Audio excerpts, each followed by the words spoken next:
What's up? I'm your host, Inspirational. Chapter 49 is out on Webtoons, Monday, April 13th, 2020. This was recorded when the chapter was considered fast-paced, so if you don't use coins to read, please wait until the day the chapter is free, and then come back. This will be your only spoiler warning. Now, let's begin. I was so wrong. Screw the present, we're going way back to the past. And again, it was a perfect fit for this ending, as it ties everything nicely together to give us the full flashback of what Lauren pushes herself every day to fix. In a sense, Carmine Camilla can wait until next season because we got some spicy stuff for this finale. Music, beautiful. Sounds, beautiful. Visuals, also beautiful. The colors used seemed to be matched to Lauren's dress, with the deep and dark blues, grays, and blacks when Lauren is at home and blaming herself in the initial flashback of her parents leaving in that car, to golden yellow, brown, and red when she was recollecting her time with Dylan before everything went down. And then the clash of black, yellow, and orange when the bomb went off at the train station. This is 200 panels of glory. So I'm gonna do the flashbacks last, so let's talk about what's going on right now in the story. Lauren is still alive. She just got knocked out, so thankfully, and she makes it back to the office for, surprise, surprise, Kieran is the new archivist. So I misread this originally, and I thought he was an architect, and I was running wild in my head of random theories about building plans and whatnot, but an archivist, or however you pronounce it, is basically a records keeper. But some of the cool things that archivists do is provide transparency and accountability in private and public institutions. In this case, for the Phantom site to have access to all the records and transactions within the police department, probably to figure out who Loon is, because that was the latest mission given to Kieran by the leader. I wonder what Kieran's resume is, because, we don't see him at his desk job at all, but back in episode 10, when we get Kieran's full name, he does say that he waltzes around in broad daylight with his face. So during the daytime, he's known for his less murderous persona. Or Kim is way too excited to introduce Kieran to Lauren. Maybe Kim and William are under the impression that Kieran was added to the team to help monitor their workers for the Loon tie-ins. Also, side note, Kieran looks clean in his outfit, with the Mandalorian style collar, with the black stripes on the tips, the suspenders, a bright blue coat that probably brings out his eyes. I mean, this is a pretty good,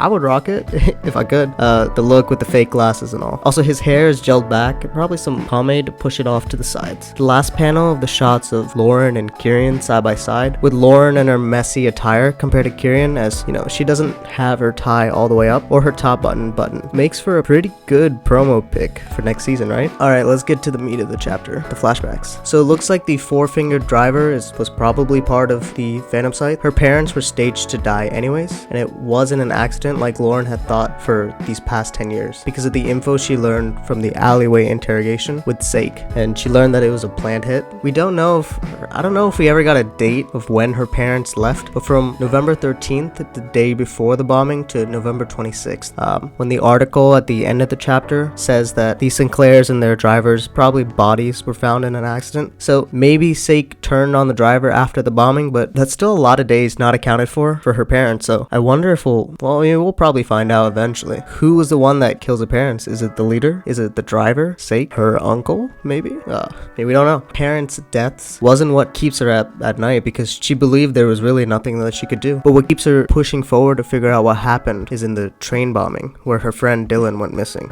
We get a similar panel of an impact panel back in episode 43. In episode 43, the word monster was used for Kieran. It would have been cool to see another impact panel for Lauren as well, to show both of their sufferings. With Lauren, it would be murderer. But it's okay, the flashback has enough in it to make it uniquely Lauren's pain. When she says, "I didn't know," right as we transition to the next flashback, that's a lie, because we find out that she did know that someone was lying somewhere in the crowd in the train station. But of course, we can't expect a little girl to save everyone, right? Who would listen to her? The vertical panel of young Dylan crouched Lauren in a pool with the reflection shaking is sad. It's really, really sad, as she deals with the consequences of her inactions in the past. The second flashback expands a lot from the prologue, where in the prologue we see young Lauren in her sundress. So in the prologue, this is after Lauren stops another bomb threat at the beginning of the series. It was at some theater, and we see her kneeling again in a pool of reflection. But here we see, in this pool of reflection, we actually see young Lauren with a basket of daisies, or what I'm assuming are daisies. We see more of Dylan and Lauren pre-explosion, and the bodies after the explosion are more real and raw than the bodies in the prologue. But we don't see the dead bodies, or that dead body at the stake with the carving on his chest in this current chapter. chapter. That was exclusive for the prologue. What this flashback does is expand on Lauren and Dylan's relationship. It looks like the gardening team, Dylan, Lauren, and Mr. Rosenthal, were at the station before everyone, because around 7:30, setting up for the big opening, because the train station, the actual station itself, was kind of pretty empty. We dive deep into flower meanings and how much joy Dylan has to explain the hyacinths and the complexity of the meanings and how it changes based on color. A quick Google search, shout out flowermeanings.org, and white hyacinth is for sincerity and innocence, while the purple one we know is a symbol for royalty, but the website, Dylan kind of teases Lauren about this second meaning, but the second meaning is from what the website says, is a symbol of sorrow and forgiveness. Now, we can see Kieran's face full of sorrow whenever he places the flowers after he kills, so maybe he knows the second meaning. Maybe Kieran and Dylan met after the bombing, since there were kids in Sinclair's car at the station. We only see the hat that Lauren made for Dylan, but not his body, so he isn't confirmed dead. Poor kids just frolicking around, but nothing seems out of the ordinary. Even the delaying of the train departures for the 10 and 10:30 timings is understandable because of the opening ceremony. It's about around that same time at 10:30. Before the flower talk, the clock showed 10:05, and then we get Mr. Rosenthal to say that the ceremony was in about a half an hour, so we can estimate that the ceremony is a little past 10:30. If we're going off flower meanings, the daisy is known for purity and innocence, usually linked with children and newborns. Again, flowermeanings.org coming in clutch. And this fits young Lauren well, because as a child and before all that hate and guilt that runs her every day, she was just a happy kid enjoying her days with a friend.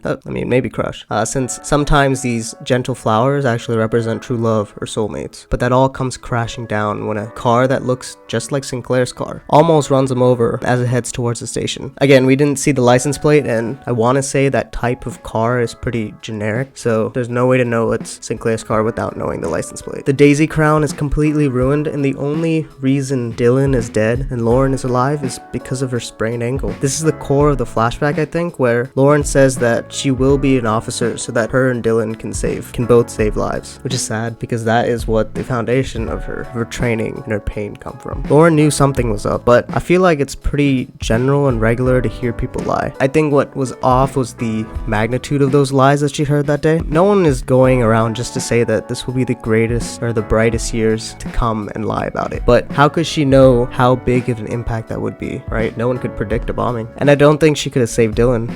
Even if she told him just to stay with her, I feel like he's the personality to, either leave to find someone or actually carry her back to the train station or to an urgent clinic or something. It's probably the survivor's guilt and the nightmares of all the potential people that she feels that she could have saved. But telling some authority at the train station would have resulted in the same thing that happened with Herman. Without any hard proof, no one will believe you, especially a little kid. This actually makes Kieran, who believes her ability at face value, so powerful and important to her. Just by having more information, as we've seen throughout the series, doesn't guarantee more closure. It just adds more variables to the fold to make things even more complicated. Well, that's all for this review, as we all patiently wait. I'll try to post at least one video per week until the season 2 premiere, but no promises. Make sure to heart the chapter on Webtoons every time you finish reading, and comment to be a part of the community. Subscribe to get access to these reviews every week. My social media can be found by searching Inspirational on YouTube, Instagram, Twitter, and Twitch. Shout out to my designer. You can find his work on Instagram at jadenv_photography. See you all next time.